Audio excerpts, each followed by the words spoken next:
Man jau kolēģi bibliotēkā vairs neprasa, kurš brauc uz Ogri, tad, kad Ogrē ir kāda svētki un kādas svinības, jo visi zina, ka mani var aizstāt sveicot Nacionālās bibliotēkas vārdā, tad nevar aizstāt sveicot mans prezidenta mužas. Un tā kā es kāds prezidenta vasarnieks un Nacionālās bibliotēkas vadītājs sveicu jūs šajā jubilejā, visas.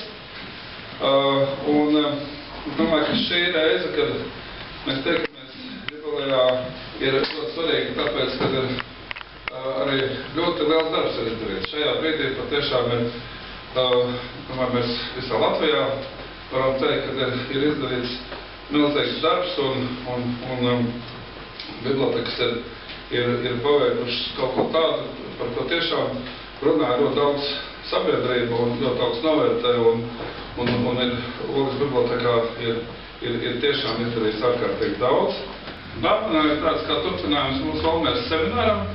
Šeit ir Latvijas plakāti, kur apmēram puse ir Latvijas Nacionālajā bibliotekā. Tie, kas bija Valmierā, dzirdēja arī stāstījumu par plakātiem.